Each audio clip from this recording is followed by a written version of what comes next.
What's up, guys? Welcome back to another video. Today we are going to be installing a device that you put on the license plate, and basically with the push of a button it covers up the license plate. So here it is right here. We're gonna have to unscrew it and put the license plate in there. Looks like this part goes in the car and you can plug it in and you just press the button and then it's gonna cover the license plate up. So I'm gonna go ahead and start taking off the license plate. I'm not gonna show the license plate because like you can get personal information off of that and all that. So I'm gonna go ahead and try to hide the license plate, and I'm gonna go ahead and take it off now. I got the license plate off.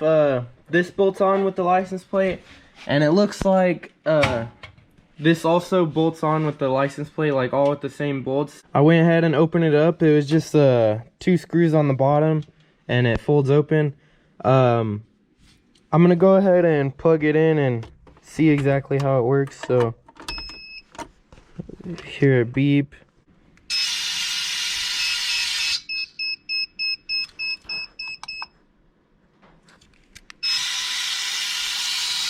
I think I'm just gonna route the wire around the side right here and then go through this little hole right here.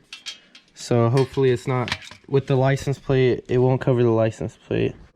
I'm gonna go ahead and route all the wire to the license plate all the way back under the carpet and all that.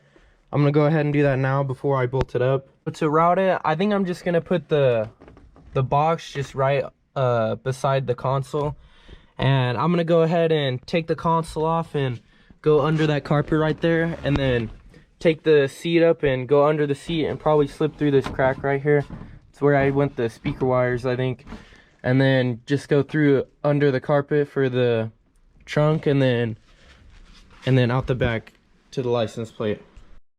I went ahead and taped it onto this long pipe light thing, so I'm gonna go ahead and try to push it through all the carpet with that. I went ahead and got it all the way to the trunk. I'm gonna go ahead and go through the license plate light hole.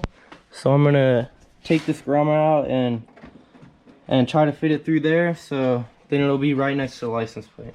I got the grommet out, and this connector barely fit through the hole, but I'm gonna go ahead and I cut a slice in this, so I'm gonna put the wire through there and then put the grommet back up.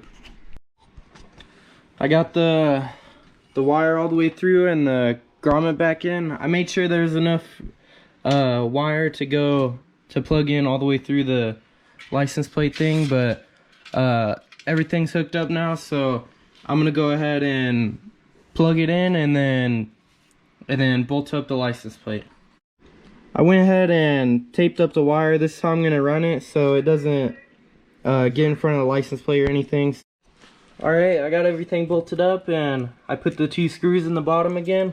I am kind of worried about the bolts that bolt the license plate to the valance, but because like it might rip the little fabric that comes down, but I'm gonna go ahead and try it out. Alright, plug it in and we can see how far the remote goes too. Don't know exactly how far it will go. Has a little antenna too, so but we'll try it without it first. Oh yeah, that's pretty cool. So I have it, the main thing just right here, this green one. If you press that, it's supposed to have 2 of them, so if you press that, it'll push down I'm assuming for the front one and the back one. So if you press that, it'll go down both of them, and then this one's individual, and then this one's the back individual. And also it has this little thing, which I guess you could put it anywhere, like so you can see it better than that. But this is to see if it's on, if it's closed or open. So, but it also has it right there. So if I close it right now, then that means it's closed, and then open it, and then that means it's open when it's off. I went ahead and routed that thing up and over here right on top of the steering column. So now I can see if I'm driving. So now that the Mach 1's done, I actually bought one for the bike too. So I'm gonna go ahead and start installing that. I think it's the same style. Yeah, it's the same style exactly. So I'm gonna go ahead and start plugging this in. All right, I got the plate already mounted up. So now I'm gonna start wiring the wires. So the button has to go around something round. So the best place I could find is this right here, because most of the other things are pretty big, and there's no room. Like right here, there's no room. So I'm gonna go ahead and put it there. It's 2 screws on each side. I'm gonna go ahead and screw it in. Try to hide all the wires. I think I'm just gonna go with the wiring harness down here and just try to follow that to the back. I'm gonna try to make it all the way to the under the seat, but I don't know if there's enough wire to do that, so I might have to put this box somewhere down here. So I'm gonna go ahead and bolt that thing up right here and start wiring it. All right, so I got the button screwed in and I wired it as close to the wiring harness as you can see right here, and then it goes up to the frame, and this is as far as it would make it. So I put the box right here, and then I'm gonna run the wires here, and I found this wire. I'm just gonna use the tail light wire because I don't want it plugged in all the time. When the key's on, it'll turn on with the white wire, so I'm gonna go, or with this brown wire, so I'm gonna go ahead and splice the positive into there, and then there should be a negative right next to it. I got all the wires hooked up now, and I soldered the power and ground, and it's all done now. So I'm gonna go ahead and show you. It does do a little beep at the beginning, which I don't really like, but the little beep, and then here's the light right here. So go ahead and, oh, sometimes it does that. I don't know what that means, but it went down. I'm gonna go ahead and set the camera down, and right there it goes up.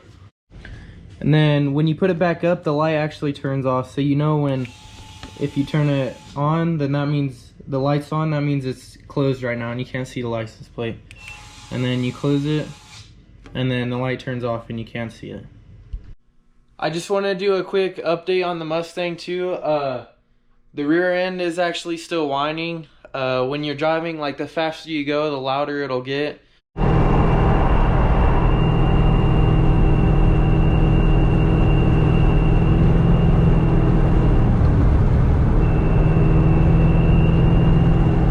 I don't really like it, but I might just have to deal with it. I did call the people that I bought it from, and they said that break-in is sometimes like a couple thousand miles or something, and it's only been like 500 miles. So I am gonna wait a little bit longer, but I'm not very satisfied with this, so I guess we'll see in another 1,000 miles if it's still whining or not. But if it is still whining, I guess I'll just deal with it, or maybe I'll take it out and change the gear pattern a little bit or something. I'm gonna go ahead and put both of these in the description, so there's gonna be a link to both of them in the description if you'd like one of these. So the reason I got this is because normally I would tape off the license plate, because you don't want to post your license plate on the internet, so I'd usually tape it off, but this is gonna be like way easier. I don't have to tape it off or anything. So I got the Mach 1s and the bikes on now, so that's going to be the end of this video. If you'd like to see more of the Mach 1 or the GSXR, then go ahead and subscribe to my channel and get that bell on so you get notifications whenever I post a video. And also, if you enjoyed this video, then go ahead and like the video.